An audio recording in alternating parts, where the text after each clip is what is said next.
해명된 요한계시록 제2장 강해. 주님에 대한 절대적인 사랑과 충성과 효를 강조.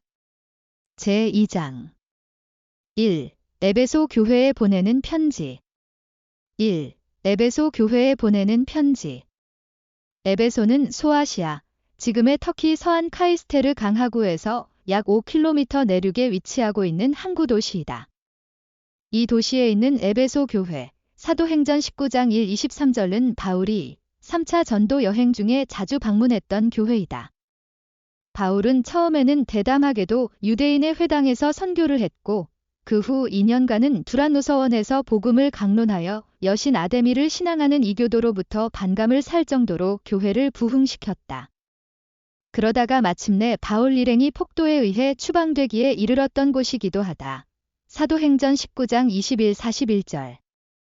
예수님이 무화과 나무를 보시며 이스라엘의 멸망을 말씀하시고 마가 11장 13-14절, 누가 13장 6-9절, 초대된 잔치석상에서 신앙인의 율례를 강론하셨듯이 누가 14장 1-14, 요한이 에베소 교회를 택하고 격려와 책망으로써 하나님 말씀을 전하는 장이 바로 제2장이다.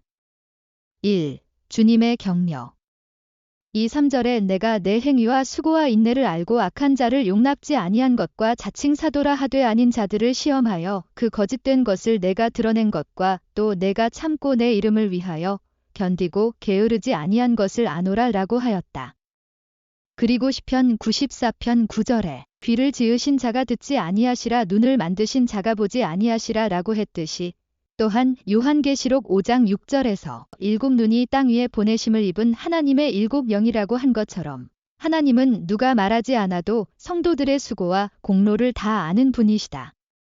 그런 까닭에 주님께서도 일한 대로 갚아주리라고 했던 것이다. 계시 22장 12절. 더욱이 주님은 너는 구제할 때에 오른손에 하는 것을 왼손이 모르게 하여 내 구제함이 은밀하게 하라 은밀한 중에 보시는 너의 아버지가 갚으시리라. 마태 6장 3-4절 라고 하셨다. 그리고 누가복음 14장 12-14절에서는 내가 점심이나 저녁이나 베풀거든 벗이나 형제나 친척이나 부한 이웃을 청하지 말라 두렵건대 그 사람들이 너를 도로 청하여 내가 갚음이 될까 하라 잔치를 배설하거든 차라리 가난한 자들과 병신들과 저는 자들과 소경들을 청하라 그리하면 저희가 갚을 것이 없는 고로 내게 복이 되리니 이는 의인들의 부활 시에 내가 갚음을 받겠음이니라고 말씀하셨다. 이것은 준대로 갚음을 받으면 하늘이 갚아줄 내용이 없을 뿐 아니라 그 수고에 아무런 의미가 없어진다는 말씀이다. 하나님께서 성도들의 행위와 수고와 인내를 알고 계시니 성도들은 끝까지 참고 은밀하게 의로운 일을 행해야 한다. 아무리 의로운 일이라도 자문남이 알게 되면 진실이 결여되기 쉽고 더 나아가 순수함을 잃고 형식이나 가식에 흐르기 쉬우며 끝내는 참된 자기를 잃어버리기 때문이다. 2. 주님의 책망. 그러나 너를 책망할 것이 인난이 너의 처음 사랑을 버렸느니라. 여기에서 처음 사랑을 버렸다는 것은 그 믿음이 변했다는 뜻이다. 4절 하나님은 영원 불변하기 때문에 변절된 사랑의 소유자는 하나님의 대상이 될 수 없다. 더욱이 인간 조상 아담과 하와는 불순종해서는 결코 안 되는 창세 2장 17절 자리에서 하나님의 말씀을 불순종하여 타락하였고 타락하여 사탄과 혈연관계를 맺은 인간은 요한 8장 44절, 마태 3장 7절 사탄의 자식이 되고 말았다.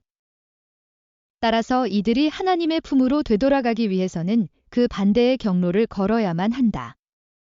즉 하나님을 믿으려야 믿을 수 없고 변심할 수밖에 없는 자리, 또한 배신할 수밖에 없는 자리에 처하고 어떠한 핍박과 고난이 닥칠지라도 참고 승리해서 하나님이 감동하고 사탄이 자연 굴복할 수밖에 없는 승리의 조건을 세워야 한다. 이것이 바로 인간 구원에 대한 하나님의 뜻인 것이다. 그 예로 믿음의 조상인 아브라함을 들 수 있다.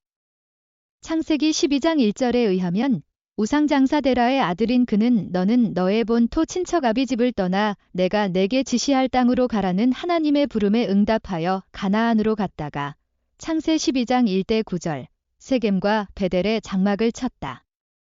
그러나 기근으로 인해 애굽으로 내려갔던 아브라함은 그곳에서 사랑하는 아내 사라를 바로에게 빼앗겼다.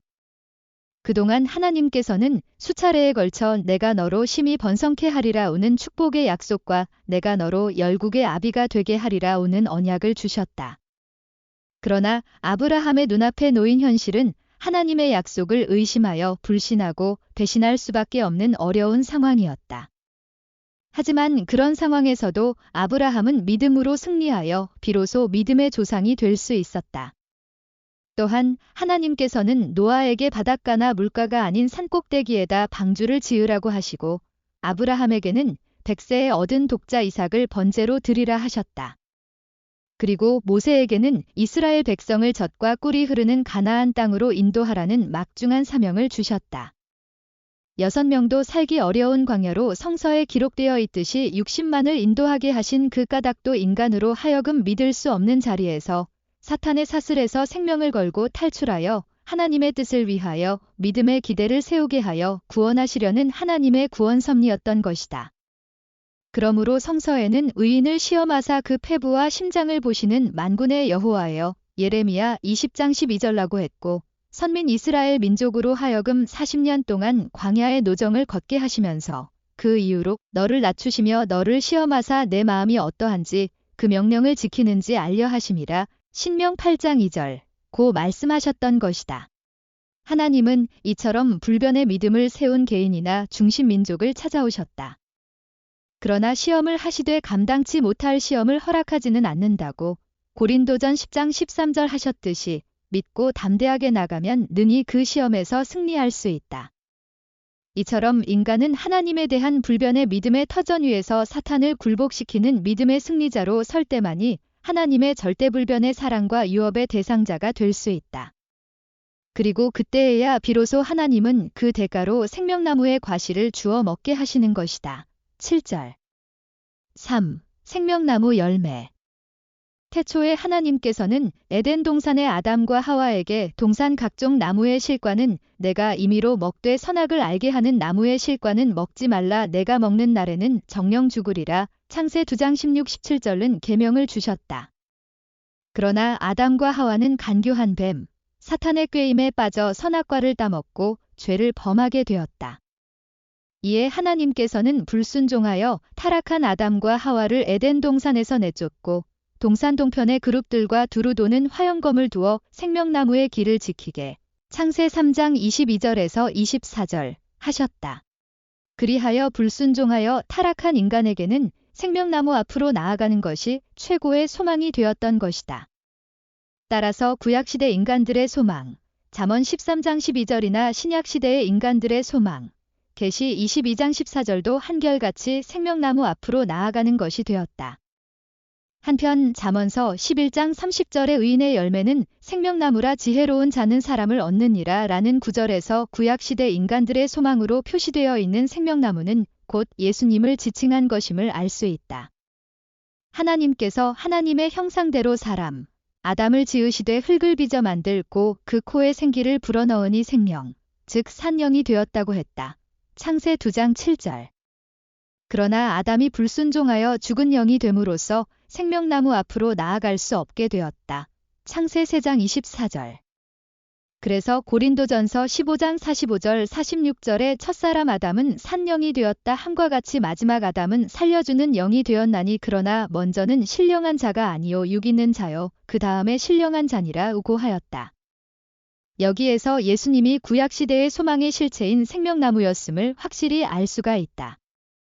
그런데 유대민족의 불신으로 십자가에 달리신 예수님은 다시 오실 것을 약속하셨으니 신약시대의 소망인 생명나무의 실체가 있다면 무엇이겠는가? 바로 재림주님이 아니겠는가? 계시 22장 14절. 고린도전서 15장 23절을 보면 첫 열매는 예수님이요. 다음 열매는 그에게 접붙은 자라고 하였는데 돌감람나무 된 인간들은 참감람나무 되신 주님 앞에 접붙인 자 되어 참감람나무의 진액을 받아야 참감람나무가 되는 것이다. 로마 11장 17절. 그래서 예수님은 요한복음 6장 53에서 59절에 인자의 살을 먹지 아니하고 인자의 피를 마시지 아니하는 자는 그 속에 생명이 없으며 그 살과 피를 마시는 자라야 영생을 가졌다고 하셨다. 이것은 예수님을 믿고 예수님과 같은 완성한 인간, 하나님의 자녀이 되라는 말씀이다. 마찬가지로 신약시대의 성도들이 생명나무 열매 되신 주님, 예수님의 피와 살을 마셔야 했던 것과 같이 재림 성약시대에도 하나님께서 보내주신 생명나무 과실인 재림 주님의 피와 살을 먹고 그와 같은 완성실체가 되어야 하는 것이다. 4. 니골라당의 행위. 주님은 왜 니골라당의 행위를 미워하셨는가? 6절. 이들은 우상의 제물과 음행을 멀리하라는 가르침을 거스려 구속에서 해방을 주장하는 이교도에 속한 사람들이었는데 사도행전 15장 20-19절. 그 중에서도 니골라는 예루살렘 교회의 집사였다. 니골라는 처음에는 금융주의자였다가 제자의 그릇된 행위로 니골라 3세 때에 이르러서는 육체의 해방을 부르짖게 된 자이다. 음란이나 간음은 죄의 뿌리인 원죄이며 성도로서 결코 행해서는 안 되는 죄악인 것이다. 출애굽 20장 14, 신명 5장 8, 레위 18장 20, 20장 10에스겔 16장 38, 마태 5장 28절.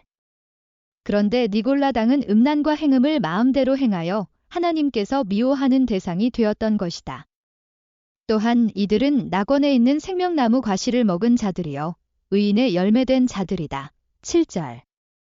예수님께서도 서기관과 바리새인들보다 의롭지 못하면 결단코 하나님 나라에 들어갈 수 없다고 하셨다. 인간의 조상 아담과 하와가 불순종하지 않았다면 모든 인간들도 하나님의 실체이신 예수님처럼 개인 완성을 이룬 참사람이 되어 3대 축복을 이룸으로써 하나님의 뜻인 지상천국을 이루었을 것이다.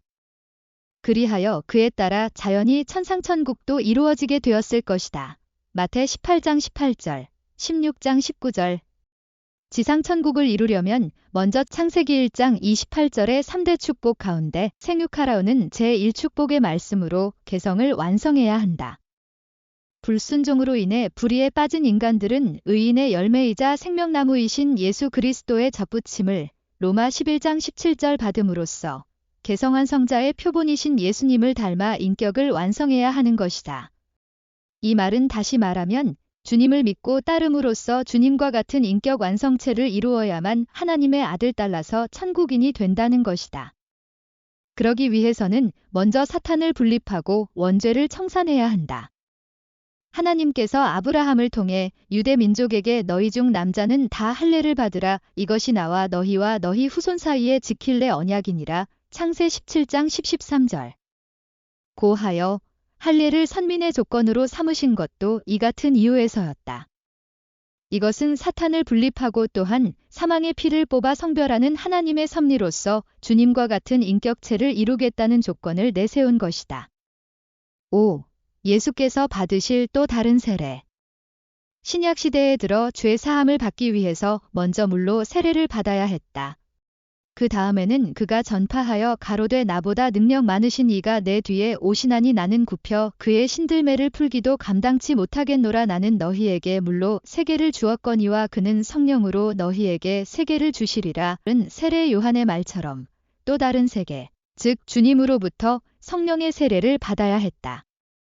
주님이 주시는 세례는 분명히 성령의 세례였다. 예수님은 원죄 없는 하나님의 실체이자 개성한 성자이시므로 몸을 쓰신 하나님이나 다름없다. 그렇기 때문에 빌립이 하나님을 보여달라고 요청했을 때 빌립아 내가 이렇게 오래 너희와 함께 있으되 내가 나를 알지 못하느냐 교한 14장 9절고 책망했던 것이다. 이것은 예수님 자신이 하나님이라는 말이 아니고 하나님의 실체요 대신자라는 뜻이다. 그러나 말씀의 뜻을 바로 깨닫지 못하는 유대 백성들은 마침내 예수님을 핍박하여 우리가 너를 돌로 치려는 것이 아니라 참남함을 인함이니 내가 사람이 되어 자칭 하나님이라 함이로다. 요한 10장 33절라고 분개하여 돌을 들어 치려 했던 것이다. 그렇기 때문에 예수님은 세례 요한에게서 이미 물로 세례를 받으시고도 나는 받을 세례가 있으니 그 이루기까지 나의 답답함이 어떠하겠느냐. 누가 12장 50절고 탄식하셨던 것이다. 그리고 갈릴리 가나의 혼인잔치 집에서 이 같은 뜻을 알지 못하고 포도주가 모자란다며 걱정하는 어머니 마리아에게 여자여 나와 무슨 상관이 있나이까 내 때가 아직 이르지 못하였나이다. 라고 힐책하셨던 것이다. 그렇다면 예수님이 말씀하신 나 받을 세례는 무엇이며 내 때에는 어느 때를 두고 하신 말씀일까? 그것은 하나님께서 창세기 1장 28절에서 축복하신 두 번째 축복인 번성, 곧 성혼을 의미하는 계시 19장 7절 혼인잔치의 때를 말씀하신 것이다. 예수님은 하나님의 성전, 곧 개성한 성자가 되어 제1축복을 이룬 셈이지만 아담이 이루지 못한 3대 축복을 찾아 이루기 위해 제1축복을 이룬 터 위에 성혼 축복인 제2축복을 받아야 했다. 그러나 예수님은 이 제2축복을 이루지 못한 채 십자가에서 돌아가셨기 때문에 제3축복인 만물주관 축복도 다시 오셔서 이룰 수밖에 없게 된 것이다. 따라서 예수님은 성약시대에 다시 오셔서 초림 때 이루지 못했던 3대 축복을 다시 찾아 이루셔야 한다. 따라서 예수께서 말씀하신 나 받을 세례는 어린 양 혼인잔치를 의미하는 것이다. 계시 19장 7절. 그리고 에베소 교회에 주신 말씀은 내 수고와 내 인내를 알지만 처음 사랑을 가지고 불변의 심정을 소유해서 어떤 유혹, 니골라당에도 빠지지 말고 특히 음란죄를 짓지 말 것이며 믿음의 승리자가 되어 하나님의 뜻을 이루는 완성실체인 생명나무, 즉 의인의 열매가 되라는 말씀이다. 2. 서머나 교회에 보내는 편지 8절. 서머나 교회는 소아시아 서안의 항구 도시, 지금의 터키 이즈미르에 있는 교회인데 최초의 신도들은 유대인 개종자들로서 대부분이 가난한 사람들이었다고 한다. 그러나 이들은 그 도시에서 행해지고 있는 황제 숭배를 거부하여 기독교 사상 최대의 잔악한 박해를 받았지만 이에 굴하지 않아 큰 칭찬을 받았다고 한다. 폴리카르포스 AD 69-15 서머나 감독은 86세 때 12번째 순교자로서 분형, 화형을 당했다. 그가 황제 숭배를 강요하는 총독의 명령을 거부하고 오직 그리스도 신앙만을 고집했기 때문이었다. 물론 이것은 예수님의 가르침에 대한 실천이요 응답이었다. 7교회 중 서머나 교회와 빌라델비아 교회는 책망 없이 칭찬만 받는 교회이다. 끝날의 성도들은 서머나 교회에 주신 죽도록 충성하라는 말씀과 빌라델비아 교회에 주신 적은 능력을 가지고도 내 말을 지키며 배반치 말고 불변의 심정으로 충성하라는 말씀을 상고하며 지켜야 한다. 또 누가복음 19장 17절에서 주님이 이르되 잘하였다 착한 종이여 내가 지극히 작은 것에 충성하였으니 10고을 권세를 차지하라고 말씀하셨듯이 예수님은 지극히 작은 것에 대한 충성을 귀하게 여기고 능력이 적은 자에게 결코 큰 것을 바라지 않으셨다. 과부의 동전 2렙돈을 칭찬하셨던 주님이 아니신가? 마가 12장 42, 누가 21장 2, 3절. 반면 아나니아는 집을 팔아 바치고도 진실하지 못하여 죽었다. 이것이 주님의 마음이시다. 주님께서는 대가 없이 충성하라 거저 받았으니 거저 주라 마태 10장 8절고 하셨다. 그리고 야고보서 2장 5절에서는 가난한 자를 택하여 믿음을 부욕해 하신다고 하셨다. 또한 게으르지 말고 부지런하여 열심을 품고 주를 섬기라. 로마 12장 11절고 가르치셨다. 이와 같이 성서의 가르침대로 살아갈 때 책망받지 않는 성도가 되고 그런 교회가 하나님께 영광을 돌리게 되는 것이다. 진실한 신앙은 수단이나 요령이 통하는 세계가 아니다. 때문에 오른손이 행하는 의를 왼손이 모르게 하라고 말씀하셨던 것이다. 1. 둘째 사망의 해. 11절에 디기는 자는 둘째 사망의 해를 받지 아니하니라고 하셨다. 그렇다면 둘째 사망은 무엇을 의미하는가? 고린도 전서 15장 47절에 첫사람은 땅에서 났으니 흙에 속한 자이거니와 둘째 사람은 하늘에서 나셨느니라 우고하였다. 여기에서 첫사람은 아담이다. 그래서 고린도전서 15장 45절에 기록된 바 첫사람 아담은 산영이 되었다 함과 같이 마지막 아담, 둘째 아담은 살려주는 영이 되었나니 라고 하였다. 이 같은 맥락에서 보면 사망은 두말할 것도 없이 하나님에 대한 첫사람 아담의 불순종으로 인한 죽음을 말한다. 따라서 둘째 사망은 하나님의 실체이신 둘째 사람 예수님에 대한 인간들의 불신과 불순종으로 인한 영적인 죽음, 요한 14장 9절을 말한다고 볼 수 있다. 그래서 고린도전서 15장 45절에서 마지막 아담인 예수님을 일컬어 살려주는 영이라고 한 것이다. 둘째 사망은 종말론적 표현으로 계시 2장 11, 20장 6, 20장 14, 21장 8, 불순종자들이 최후의 심판날에 하나님으로부터 분리된 상태로 떨어져 나가는 것을 의미한다. 즉, 예수님 때 예수님의 말씀을 불신하여 축복받은 선민이 되지 못했던 것처럼 재림 때에도 재림 주님의 새 말씀을 믿지 못하여 하늘 백성이 되지 못하는 것을 뜻한다. 그러므로 서머나 교회의 성도들처럼 죽도록 충성하여 믿음으로 승리하는 자라야만 불신과 불순종으로 인한 둘째, 사망의 해를 받지 않는다는 것이다. 2. 왜 죽도록 충성해야 되는가? 첫사람 아담 하와가 하나님의 말씀을 믿고 순종하고 지켜야 될 자리에서 사탄의 유혹을 받아 불순종함으로써 사탄의 자식이 되었다. 따라서 그 불순종한 후손인 인간들은 그 반대 경로에 따라 믿고 순종하기 어려운 자리에서 하나님을 믿어야만 하나님의 사랑을 받는 자녀가 된다. 즉, 인간 스스로 하나님을 배신했기 때문에 스스로 믿고 섬기되 죽음길을 무릅쓰고 하나님 앞에 나아갈 때 선과 악의 분립이 이루어진다는 것이다. 사람이 친구를 위해 죽을 때보다 더 큰 사랑이 없다고 하셨는데 요한 15장 13절 하물며 하나님을 위해 죽도록 충성할 때 어찌 하나님이 그 사람의 생명을 책임져 주시지 않겠는가? 3. 버가모 교회에 보내는 편지 12-17절 버가모 교회는 고대 무시아의 한 지방 도시에 있는 교회이다. 교회가 있는 이 도시에는 이교도들의 신전이 많았는데 토대 30평방미터의 제단 높이만 해도 12미터나 되는 제우스 신전도 있었다고 한다. 주전 29년에는 로마 황제의 신전이 세워져서 그리스도 교인들로부터 싸움의 성읍이라고 불렸는가 하면 초기의 순교자 안디바를 냈다고 한다. 1. 좌우의 날선 검을 가지니 좌우의 날선 검은 하나님의 말씀은 살아있고 운동력이 있어서 좌우의 날선 어떤 검보다도 예리하여 혼과 영과 및 관절과 골수를 찔러 쪼개기까지 하며 또 마음의 생각과 뜻을 감찰하나니라고 한 히브리서 4장 12절에서 형용한 대로 살아있는 주님의 새 말씀, 곧 마지막의 심판의 말씀을 의미한다. 2. 내 충성된 증인 안디바 안디바는 버가모 교회의 감독으로 도미티아누스 황제 때에 끓는 청동솥에 삶아져서 죽임을 당했다고 한다. 이런 참혹한 박해 속에서도 끝내 순교당할 때까지도 주님을 배신하지 않고 섬겼다. 이를 아신 주님, 좌우의 날선 검을 가진 이께서는 2절에 내 충성된 증인 안디바가 너희 가운데 곧 사단에 거하는 곳에서 죽임을 당할 때에도 나를 믿는 믿음을 저버리지 아니하였도다 라고 하면서 안디바의 믿음을 들어 칭찬하셨다.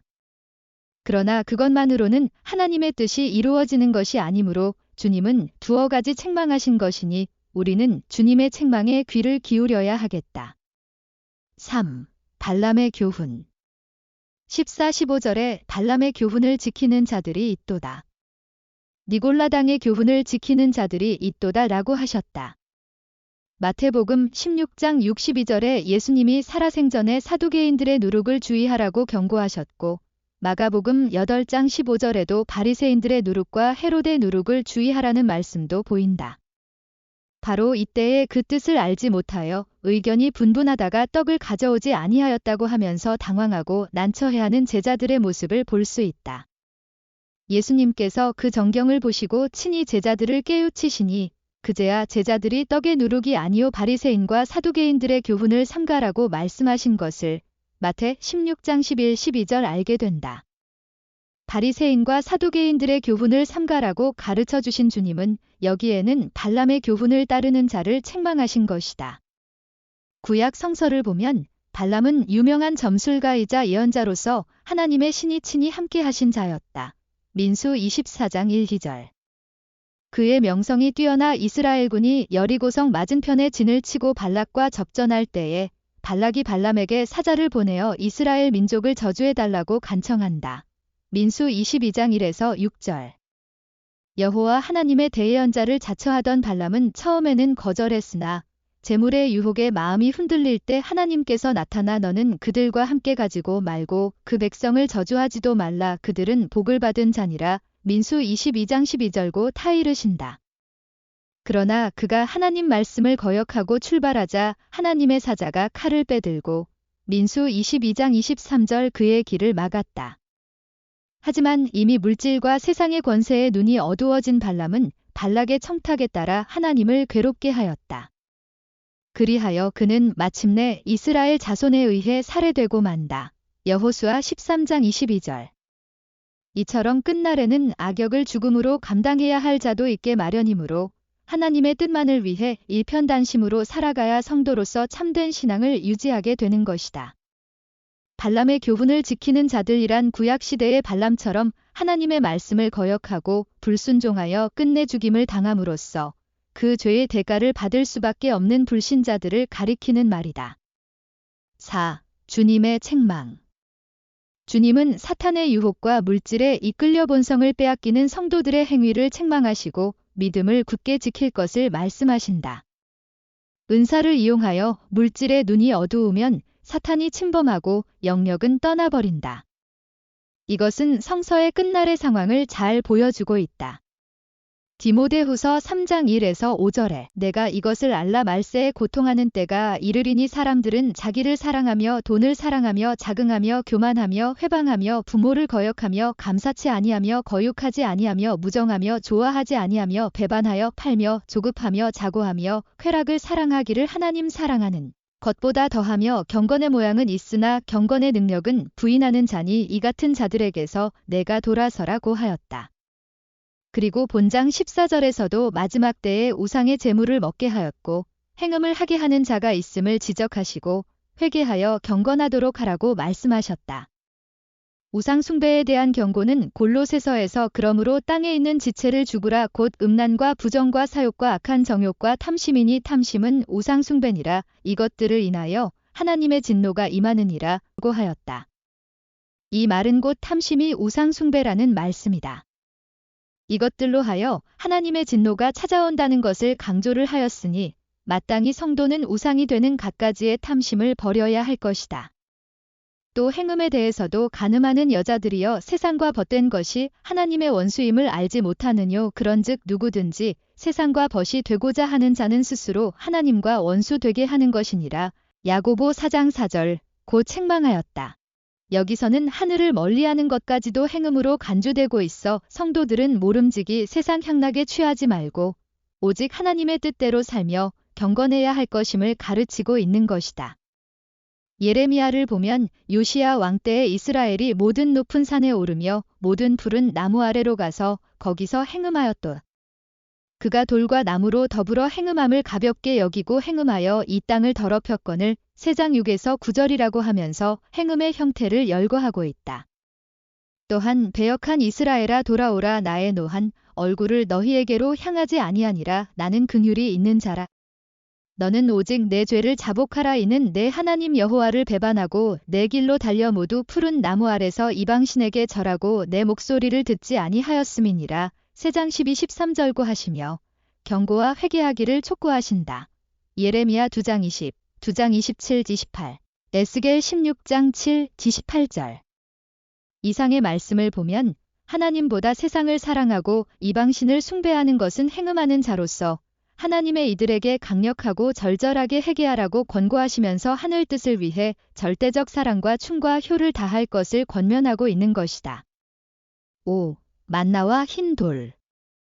17절의 지기는 그에게는 내가 감추었던 만나를 주고 흰 돌을 줄 터인데 제서 이기는 그에게 은은 앞서 말한 발람에게 있었던 유혹과 우상숭배와 행음 따위의 갖가지 유혹에 현혹되지 않고 절대적인 믿음과 충효로서 승리하는 자를 말한다.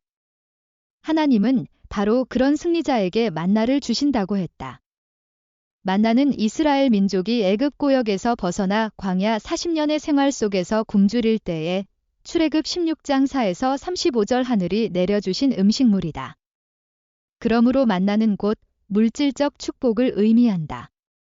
그러나 여기에서 말하는 감추었던 만나는 영인체의 완성을 위한 진리의 말씀을 의미한다.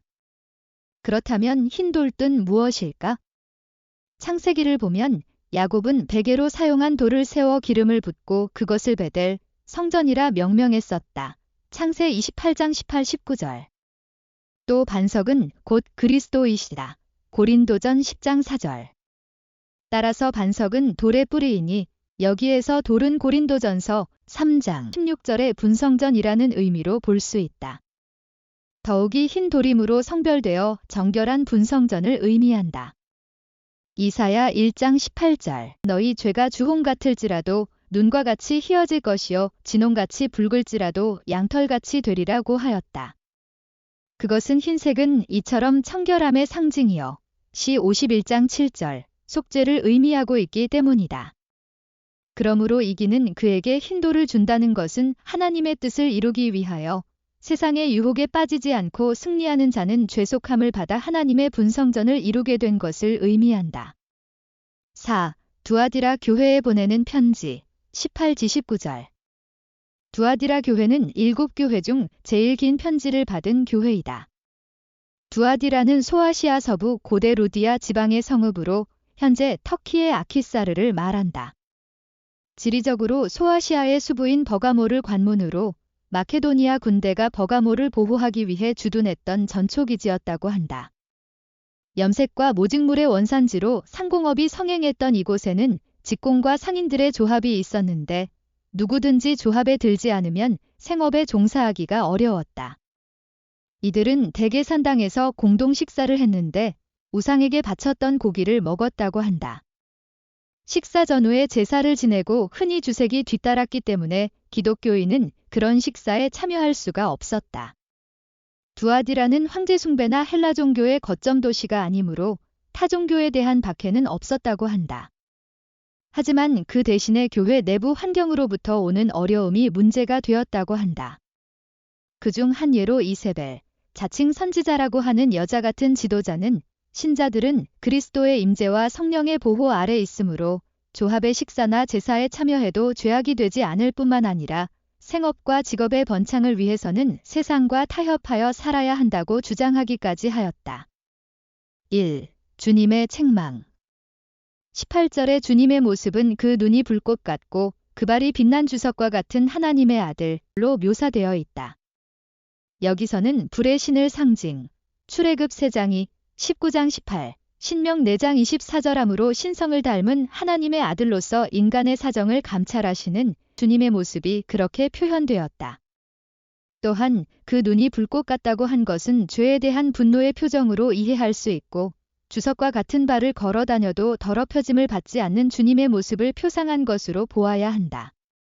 그렇기 때문에 내가 내 사업과 사랑과 믿음과 섬김과 인내를 아노니 내 나중 행위가 처음 것보다 많도다 라고 하시면서 회개할 기회를 주어 회개치 않을 때는 각 사람의 행위대로 갚아주시되 큰 환난 가운데 던져질 것임을 강한 어조로 말씀하신 것이다. 2. 이세벨의 범죄 주님의 책망은 계속되신다. 20절에 자칭 선지자라는 여자 이세벨을 내가 용납함이니 그가 내 종들을 가르쳐 꾀어 행음하게 하고 우상의 제물을 먹게 하는도다. 또 내가 그에게 회개할 기회를 주었으되 그 행음을 회개하고자 아니하는도다 라고 하셨다. 이것은 버가모 교회가 발람의 교훈을 지키고 우상의 제물을 먹게 하고 행음할 때 책망하신 것처럼 행음하고 우상의 제물을 먹게 한 이세벨의 행위를 용납한 죄를 저지른 두아디라 교회를 크게 책망하신 것이다. 용서와 용납은 그 의미가 사뭇 다르다. 용서는 잘못이나 죄를 꾸짖거나 벌하지 않는 것이요. 용납은 남의 그릇된 말이나 행위를 수용하고 받아주고 들어주는 것이다. 따라서 버가모 교회가 이세벨의 이와 같은 사탄적 행위를 용납한 것은 곧 사탄과 상대 기준을 조성하여 그가 목적한 활동을 돕는 것이므로 하나님의 뜻이 아닌 것은 결코 묵인하거나 용납해서는 안 된다. 이세벨은 자칭 선지자 라했으므로 많은 사람들에게 영향을 주었던 인물임에 틀림없다. 구약에 나오는 이세벨은 시돈 왕 엣바알의 딸이자 이스라엘의 7대 왕 아합의 아내로서 열왕상 16장 30에서 34, 21장 25절 악명 높은 악녀였다고 한다. 그녀는 시돈에서 이스라엘로 시집올 때에 그 아비를 따라 바알 신앙을 이스라엘에 성행시키기 위해 남편 아하방으로 하여금 제단을 쌓고 아세라상을 세우게 하였다. 이를 위해 여호와의 선지자들을 죽이고 열왕상 18장 13, 19절 바알의 선지자 450명과 아세라 선지자 400인을 먹여 살렸으며 이스라엘 사람에게는 우상의 제물을 먹게 하였다. 이와 같은 죄를 저지른 자가 이스라엘에 있었던 것처럼 두아디라 교회에서도 자칭 선지자라고 하는 이세벨이 있었던 것이다. 그녀는 상업과 생계수단을 위해서는 구태여 행음하고 우상의 재물을 먹는 사회와 절연할 필요가 없으며 세상에서 사는 동안에는 세상의 관습에 따라야 한다고 주장하였다. 세상을 변화시켜야 할 성도들에게 도리어 세속화를 주장했던 것이다. 이것은 하나님의 뜻을 성사시키려는 그리스도의 삶보다 자신의 삶을 위한 직업을 더 소중히 여기며 개인의 영달을 하나님의 뜻보다 앞세운 죄를 저지른 것이다. 이런 이세벨을 용납하고 묵인했기 때문에 하나님은 크게 분노하고 책망하신 것이다. 행음은 물론 음란죄도 죄지만 하나님의 뜻에 따르지 않거나 하나님을 불신한다는 뜻도 내포되어 있다. 성서에는 하나님과 인간의 관계를 남편과 아내 사이로 표현하고 있다. 즉, 너를 지으신 자는 내 남편이시라 그 이름은 만군의 여호와시며 이사야 54장 5절 내가 내게 장가들어 영원히 살되 호세아 2장 19절 라는 말씀이 그것이다. 또한 교회는 그리스도의 신부이기도 하. 고린도후 11장 1기, 에베소 5장 24에서 28절. 따라서 하나님의 뜻을 떠나거나 다른 신을 섬기는 것은 음란죄로 행음을 하는 것이나 마찬가지이다. 부부가 일체이듯이 하나님과 인간도 일체관계가 있다. 따라서 부부 사이를 떠나는 행위가 배우자에 대한 음행인 것처럼 신을 떠나는 것도 신에 대한 음행인 것이다. 그래서 성경은 하나님을 남편으로 여겨 다른 신을 섬기는 것은 음란죄로서 음행을 하는 것이나 다름없다고 표현하였다. 호세아 2장 16절 3. 새벽별을 줄이라. 이기는 자와 끝까지 내 일을 지키는 그 26절에게 새벽별을 줄이라고 하셨다. 그러면 새벽별은 무엇인가? 시편 119편 22장 16절에 나는 다윗의 뿌리요 자손이니 곧 광명한 새벽별이라 우고했다. 욥기 7장 4절에도 밤은 병고 중에 있는 자에게 있어서 지리한 시간으로 묘사되어 있고 시편 119편 147절에도 내가 새벽 전에 부르짖으며 주의 말씀을 바라싸우며 라고 기록된 대로 새벽은 새로운 소망의 날이요 구원받을 때라고 할 수 있다. 또 시편 110편 3절에는 새벽이슬 같은 주의 청년들이 죽게 나오는도다 라고 하여 희망찬 청년 시절을 새벽에 비유하고 있다. 이것으로 보아 새벽은 새로운 시대의 계문을 의미하는 것이요. 새벽별은 새로운 소망과 구원의 때에 현현하시는 메시아를 상징하는 것이다. 요한계시록 해명, 김일환 목사. 구독, 좋아요는 많은 힘이 됩니다. 시청해주셔서 감사합니다.